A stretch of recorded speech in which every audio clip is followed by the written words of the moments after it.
आज 7 अगस्त 2025 का दिन चंदौली जिले के लिए एक ऐतिहासिक दिन है। दरअसल चंदौली जिले के गंज ख्वाजा स्टेशन से आज देश की सबसे लंबी मालगाड़ी चलाई गई है। जी हां, सबसे लंबी मालगाड़ी कहने का मतलब कि 1-2 किलोमीटर नहीं, इस मालगाड़ी की लंबाई 4.5 किलोमीटर है और इसमें 354 वैगन यानी कि जो है डब्बे लगाए गए हैं। इस मालगाड़ी में 7 इंजन लगाए गए हैं जो इसको संचालित कर रही है। तो आज चंदौली जिले के लिए बड़ा ऐतिहासिक दिन है और इस मालगाड़ी की पूरी खूबी आपको बताएंगे। नमस्कार, मैं अमरेंद्र पांडे और आप देखना शुरू कर चुके हैं अमर उजाला। हमारी मौजूदगी इस समय पंडित दीनदयाल उपाध्याय जंक्शन पर है और यह पंडित दीनदयाल उपाध्याय मंडल भी है।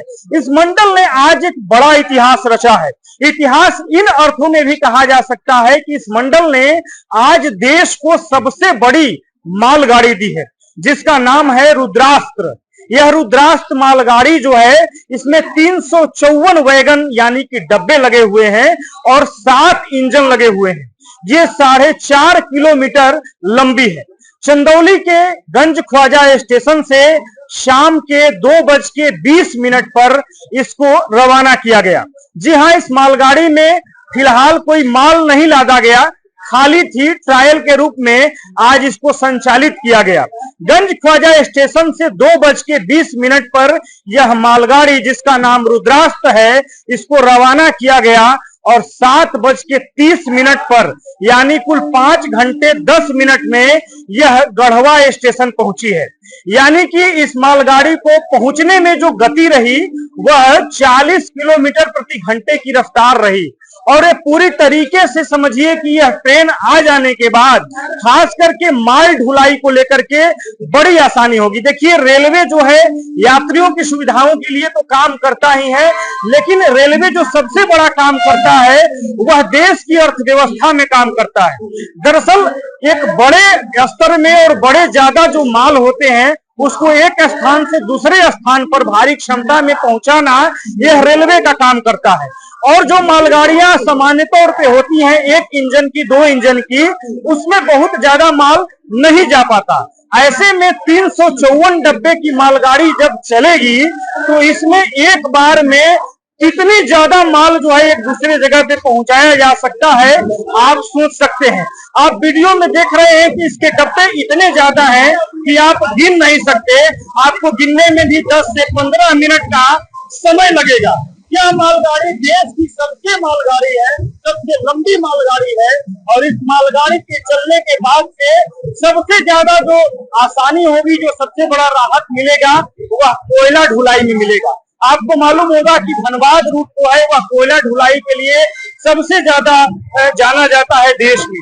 और यह मालगाड़ी चलने से चूंकि इसमें 7 इंजन लगे हैं और 7 इंजन में कोई भी चालक नहीं रहेगा, 1 या 2 चालक रहेंगे। अगर एक मालगाड़ी चलाई जाती तो उसको 7 चालकों की जरूरत पड़ती, लेकिन 7 इंजन को एक साथ जोड़ करके ये लंबी मालगाड़ी चलाई गई है जिससे चालक की भी बचत हुई है। और 7 अलग अलग जब मालगाड़ियां चलती तो उनके रूट में भी दिक्कत होती, उनके संचालन में दिक्कत होती। ऐसे में सभी को एक साथ जो है समेट करके और 4.5 किलोमीटर लंबी जो मालगाड़ी चलाई गई है रुद्रास्त्र, इससे जो है माल ढुलाई में काफी सुविधा मिलेगी। हम जहां खड़े हैं यह पंडित दीनदयाल उपाध्याय मंडल है और यहाँ पर आज चंदौली जिले से ऐतिहासिक काम हुआ है कि यहाँ गंज ख्वाजा स्टेशन से यह मालगाड़ी चलाई गई है। अभी ट्रायल के प्रोसेस में है और माल अभी उसकी कोई लदाई नहीं हुई थी, कोई माल लादा नहीं गया था, लेकिन आगे जो है यह बहुत बड़ी राहत की खबर होगी क्योंकि इतनी बड़ी मालगाड़ी अभी तक देश में कहीं भी संचालित नहीं हो सकी है। पंडित दीनदयाल उपाध्याय मंडल ने आज एक ऐतिहासिक काम किया है। ऐतिहासिक काम यह है कि आज जो है मंडल में देश की सबसे बड़ी मालगाड़ी चलाई गई है जिसमें 7 इंजन है और यह जो है 4.5 किलोमीटर लंबी है। इतनी बड़ी मालगाड़ी जो है भारत में अभी तक नहीं चलाई गई थी। इसको लेकर के क्या उद्देश्य है और क्यों चलाया गया है, इस पर हम लोग बातचीत करेंगे। हमारी मौजूदगी इस समय जो है पंडित दीनदयाल उपाध्याय मंडल के मंडल रेल प्रबंधक कार्यालय में है और हमारे साथ मंडल रेल प्रबंधक उदय सिंह मीना जी हैं, उनसे बातचीत करेंगे। सर, ये जो ट्रेन चलाई गई है, जो मालगाड़ी चलाई गई है, इसके बारे में जरा आप जानकारी दीजिए, फिर बातचीत करते हैं। क्या है ये ट्रेन? डीडीयू मंडल मालगाड़ियों का वहन करता है और उसको एग्जामिनेशन करके उनको चलाया जाता है। तो हम लोग नॉर्मल कोर्स में एक लॉन्ग हॉल ट्रेन जो कि करीब 120 वैगन के रहता है उसमें, उनको हम लेके जाते हैं और ऐसा करके हम अलग अलग लॉन्ग हॉल चला के जहां लदान होता है वहां वहां भिजवाते हैं। आज हमने एक ये पहल की है, एक कोशिश है, एक ट्रायल रन किया कि हमने 3 लॉन्ग हॉल को एक साथ जोड़ा, जो कि तकरीबन 354 वैगन्स हो जाते हैं। उनको एक साथ एक ही फेरे में हमने चलाने की एक कोशिश की है, जिससे कि ये करीब 4.5 किलोमीटर लंबी ट्रेन थी। उसको चलाने के लिए हमने सारे सेफ्टी प्रिकॉशंस लिए, उनका सभी वैगन का अच्छे से एग्जामिनेशन करवाया, उनका प्रॉपर रनिंग हो इस बात को सुनिश्चित किया। ड्राइवर्स को हमने, हमारे लोको पायलट्स को इसके बारे में वाकिफ कराया और उनमें वे जोश से भरपूर थे एक नई पहल के लिए। उन्होंने इस मालगाड़ी को बखूबी 209 किलोमीटर के क्षेत्र में ये उन्होंने चलाई है और इसमें मिनिमम इंजन लगे हैं, लोकोमोटिव, और इससे ये कि एक ही रन में ना ये ट्रेन हमारे दूसरे डिवीजन, धनबाद डिवीजन को हमने हैंड ओवर कर दिया। ये कहाँ से चली है और कहाँ तक गई है आज?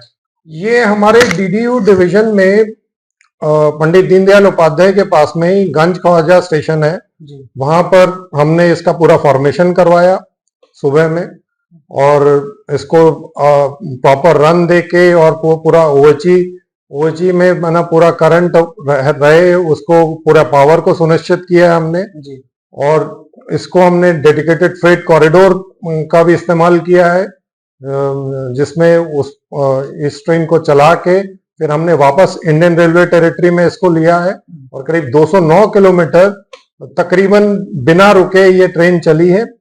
और एक चीज हमें ये भी लगा कि अगर हम इस तरीके से चलाते हैं तो हम हमारे क्रू यूटिलाइजेशन को भी ऑप्टिमाइज कर सकते हैं और एक ही रन में वो क्रू दूसरे डिवीजन को हैंडओवर कर पाया है। तकरीबन 209 किलोमीटर हमारा क्षेत्र है डीडीयू डिवीजन का, उसके आगे धनबाद डिवीजन में भी इसको टोरी में जाना है, तो अभी भी वह ट्रेन रन पर है करीब 130-35 किलोमीटर आगे और जाने के लिए। तो इससे मैं समझता हूं कि अगर इसको सुनिश्चित किया जाए तो इससे हम क्रू की बचत कर सकते हैं। साथ साथ सबसे हमारा अहम है कि हमें जो ट्रेनें चलाने का हम पर बहुत प्रेशर है और हमारे पास में उतना पाथ नहीं रहता। हम अगर ये इस तरह का एक्सपेरिमेंट इसको और फॉर्मलाइज करें तो हम सिंगल पाथ पे हम ज्यादा से ज्यादा गाड़ियां चला सकते हैं। अच्छा, इस ट्रेन का जैसे चलाने का मंतव्य, आपकी कैसे संकल्पना इसकी बनी कि इसको चलाया जा सके? देखिए, भारतीय रेल है ना हर दिन प्रयास कर रही है कि कैसे हम ज्यादा से ज्यादा ना मालगाड़ी का वहन करें। हमारा एक लक्ष्य है भारतीय रेल की 3000 मीट्रिक टन का हमें लदान करना है। तो वह एक बड़ा ही कठिन लक्ष्य है, लेकिन हम लोग है ना उसके लिए तत्पर हैं कि हम इसको अचीव करेंगे। तो कुछ इस तरह के कार्य हर जगह भारतीय रेल में हो रहे हैं, कुछ ना कुछ इनपुट्स दिए जा रहे हैं। तो इस डिवीजन की जो बनावट है उसको देखते हुए हमने ये सोचा है, इसके लिए बहुत काफी दिनों से हम लोग है ना इसकी प्लानिंग कर रहे थे और जब हमने सब कुछ सुनिश्चित कर लिया और कैसे सारा सेफ्टी को ध्यान में रखते हुए हम चला सकते हैं, हमने ये चलाया है। और मैं ये बताना चाहूंगा कि ये एशिया की सबसे लंबी ट्रेन हम चलाने में सक्सेसफुल हुए हैं और हम काबिल हैं, सक्षम हैं ऐसी ट्रेन चलाने में। ये एक पहल है, इसको और भी आगे और इस पे मंथन करना पड़ेगा, कैसे इसको एक आगे आगे चलाया जाए। संक्षिप्त रूप से आपसे ये पूछना चाह रहे थे कि जैसे आम ट्रेनें जो चला रहे हैं मालगाड़ी, उसमें हम लोग काफी सतर्कता रेलवे बरतती है। ये इतनी बड़ी ट्रेन चलाई गई है, इसमें क्या विशेष सतर्कता और सावधानी बरती गई ताकि इसका संचालन जो है सुचारू रूप से हो सका? देखिए, ये अब चूंकि ये एक नया इसको प्रयोग है था, जी इसमें हम लोगों ने, जैसे मैंने बोला कि हमने हमारे जो स्टाफ थे हर हर विभाग के, उनको पहले ही सचेत किया था। जी उनको उनको उनको उनको ये ब्रीफ कर दिया गया था। फिर हमारे जो जो जो हमारे परिचालन अधिकारी हैं, वो मंडल के शीर्ष अधिकारी, वे खुद है ना, या तो साइट पर वहां गए थे, या फिर वो कंट्रोल ऑफिस में के थ्रू वो पूरा मॉनिटर किया गया था। और इसको हमने जो भी हमारे जो और वॉर रूम्स और कंट्रोल रूम है, उससे उसके पूरे रन को हमने आखिर तक हर मिनट पे इसका मॉनिटर किया है। और भली भांति ये ट्रेन चली है, हमको कोई परेशानी महसूस नहीं हुई। ऐसी ट्रेनें अगर चलेंगी तो आगे क्या उम्मीद है कि क्या हो सकता है फायदा रेलवे को, माल ढुलाई को, और क्या मतलब लोगों के संसाधन को लेकर के क्या फायदा हो सकता है? मैं इसको ये कहूंगा, रेलवे नहीं, ये देश को फायदा हो सकता है। जी देश को है ना, जो हमारी इंडस्ट्रीज हैं, उनको रॉ मटेरियल चाहिए। ये हमारा ये जो क्षेत्र है, ये भारत का जो पूर्वी क्षेत्र है, ये पूर्वी और नॉर्थ ईस्ट क्षेत्र है, यहाँ पे मिनरल रिच रिसोर्सेज हैं। ये रिसोर्सेज अगर जब सही समय पे अगर हम अपनी इंडस्ट्रीज को पहुंचाएंगे, तो वह इंडस्ट्रीज देश को प्रगति के लिए, औद्योगिक प्रगति में सहायक होगा। और दुनिया के कोई भी चैलेंजेस को हम है ना हैंडल कर सकते हैं। और भारत को स्वायत्त सेल्फ सफिशिएंट बनाने की दिशा में ये एक महत्वपूर्ण कदम साबित होगा। देश में कई रेल मंडल हैं, लेकिन ये काम जो है पंडित दीनदयाल उपाध्याय मंडल ही कैसे कर पाया? और मंडल में तो गर्व की बात है कि ये जो है ये आप कर पाए हैं। इसके पीछे की जो मेहनत है, जो संकल्प है, उसके बारे में जरा सा बताएं। जो है कब से शुरुआत इसकी हुई, कब सोचे, क्या उद्देश्य रहा इसके पीछे? नहीं, देखिए, पंडित दीनदयाल उपाध्याय मंडल जो है, भारतीय रेल का दिल कहा जाता है इसको। जी इसको ये धड़कता है तो भारतीय रेल चलती है। जी इसको तो धड़कना है, और तीव्र गति से धड़कना है जी और एकदम हेल्दी रहना है। ये डिवीजन हेल्दी है तो भारतीय रेल धड़ाधड़ ट्रेनें चलाएगी। और हम लोग सक्षम है, डिवीजन का एक एक अधिकारी, कर्मचारी, वे काबिल हैं, और उनमें इतनी काबिलियत है, कोई भी चैलेंजेस वो ले सकते हैं। इसीलिए ये एक नया काम करने के लिए बेझिझक सब लोग आगे आए। और मंडल के लिए मैं बताना चाहूंगा कि पिछले महीने में ही मंडल ने 100% है ना पंक्चुअलिटी भी ना मेल एक्सप्रेस फ्रंट पे भी दी, जहां मंडल में तकरीबन हर दिन हम 600 के लगभग गाड़ियां या उससे अधिक गाड़ियां चलाते हैं, मालगाड़ी और मेल एक्सप्रेस पैसेंजर मिला के। उसमें से 100% पंक्चुअलिटी भी हमने एक बार नहीं, दो बार दिया। भारतीय रेल स्तर पे पहला शीर्ष स्थान पे भी हमने हासिल किया है। तो ये डिवीजन पूर्ण रूप से काबिल है, और काबिलियत पूरी टीम में भरी हुई है। एक टीम वर्क के तहत ये काम किया जा रहा है, जिसको कि हर कोई विभाग आगे आके अपना इनिशिएटिव लेके कुछ नया करने की एक धुन है, और वह भारतीय रेल को प्रगति के पथ पर अग्रसर कर रहे हैं।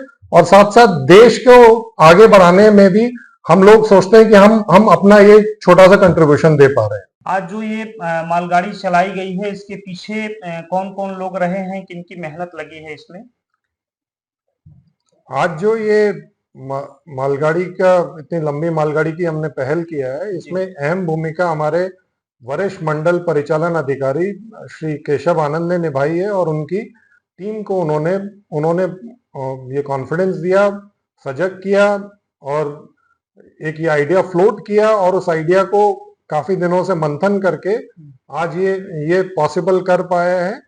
और बखूबी उन्होंने पूरा किया है। और इससे ये एक मैं समझता हूँ एक कदम है एक पहल है हम भारतीय रेल के लक्ष्य के 3000 मिलियन मीट्रिक टन को हासिल करने का।